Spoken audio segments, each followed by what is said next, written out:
Be right back. Let me check my notes. Okay. Pulling them up.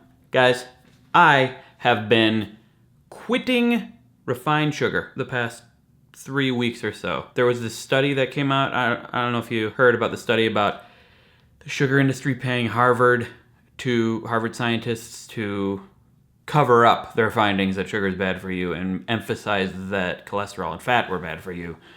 And we have been suffering the consequences ever since. The food industry has been pumping sugar into all of our food. Conspiracy. Regardless, I was quitting sugar a few days before that study came out, or that finding came out, so I'm cool, is the point I'm trying to make.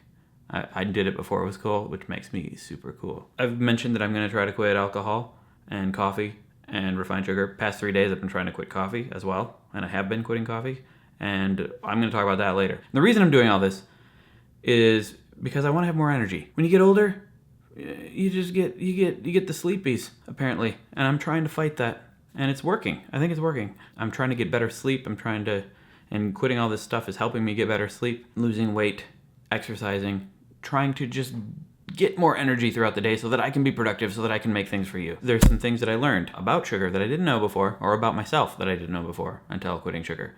And here are this. I'm a professional. Number 1, typical fruit yogurts have a ton of sugar. If you just look at the sugar content of yogurt, there are some low sugar or no sugar yogurts you can get, but this the standard that it's advertised as healthy. It has tons of sugar. I don't think I've come across anything else that has had as much sugar. Oh, and by the way, I wanted to say this before. The American Heart Association's recommended daily allowance of sugar for women is like 6 teaspoons, and for men, 9. 1 can of soda has about 9 teaspoons of sugar. 1 can of Coke, apparently. That's just that your entire maximum allowed by the American Heart Association is in 1 can of Coke, by the way. Number 2, coconut water is amazing. They recommend replacing your electrolytes when you run, and I used to go to Gatorade a little bit. I didn't do it a whole lot, but Gatorade is pretty much sugar water. Coconut water, it has some sugar, but it's not refined sugar. By the way, I gotta clarify. I'm quitting refined sugar. I'm not quitting all sugar. I'm still eating fruit, and I'm still occasionally will, if there's sugar in something and it's unavoidable, like bread. If I want to have a sandwich that has like a tiny amount of sugar in it, that's fine. So I'm not going completely cold turkey. No fruit, no sugar at all. Just no refined sugar,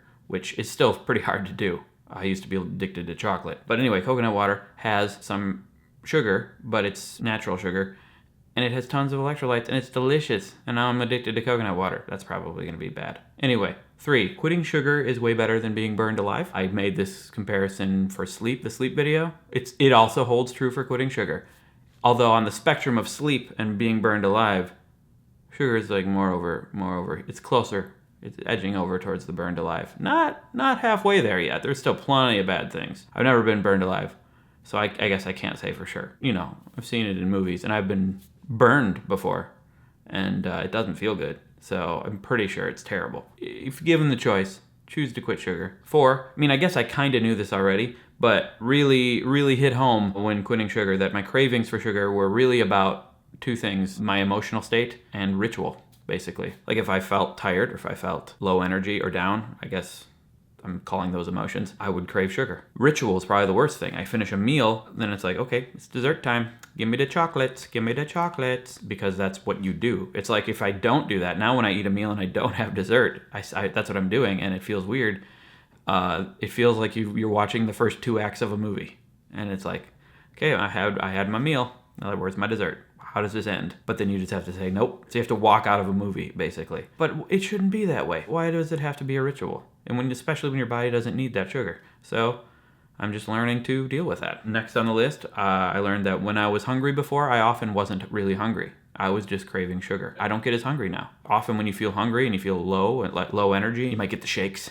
It's because of sugar. It's because you're addicted to sugar. Your body's getting withdrawal from sugar and it wants sugar. Now I don't get that. I don't get super hungry or super full as often now. I just kind of have an even keel. I could eat or not, and it's nice. And I don't feel low energy as much. I wouldn't say that this is like completely life-changing. I still get tired, but I'm also dealing with quitting coffee and other things and doing a lot of exercise and still figuring out how to get my sleep better. I'm definitely seeing an improvement, though. And number 6, I learned through reading about sugar, apparently alcohol doesn't convert to sugar in your body. Apparently it's a myth that alcohol, after it metabolizes in your body, it becomes sugar, and then you have more sugar in your body. So that's great news if I want to have a few drinks. That means I'm not going to have sugar unless it's like a mixed drink that has sugar in it. But the alcohol itself will not convert to sugar. What apparently happens is your liver processes alcohol first before it processes sugar, and as it's processing your alcohol, that means the sugar has more time to live in your body, and then it's just going to increase your blood sugar. So all the sugar that you did eat is just going to increase your blood sugar while the liver processes the alcohol, apparently, as I understand it. Alcohol indirectly increases your blood sugar if you had a lot of sugar before or while you were having alcohol. Anyway, 7, sugar in fruit is okay. I already said this. I didn't really know that. I didn't know that there was really a difference. I thought sugar was sugar, but apparently refined sugar is bad. Sugar in fruit's okay because it's combined with fiber. A lot of it probably isn't okay, but apparently it's not too bad. 8, it turns out that I can get over my cravings. Those cravings, the ritual, the emotion cravings, the just being hungry but actually needing sugar, that has gone away. And I don't really feel the desire to have as much chocolate now as I did, which is surprising to me because I love chocolate. I was in a waiting room with China, and we were looking at a magazine, and I showed her, there was a picture of, I can't remember, I think it was like a giant bowl of ice cream or something, and I showed it to her, and we both looked at it, and we didn't really feel anything because she's quitting sugar too. We didn't really feel anything. Like I wasn't like, oh, I need that now, like I would have been normally. So the craving actually has gone away. Not completely, but really, yeah, it really has worked. It took probably a week of pretty hard being strict with yourself. But I highly recommend reducing your sugar intake, everybody. I'm not saying you gotta quit. I'm not judging you. You can do whatever you want. But it's worked for me, and it's made me feel better. And that's all I have for you today. I look forward to seeing you again in the next, maybe tomorrow. I'm trying to do these daily, but I'm missing days, and I apologize for that.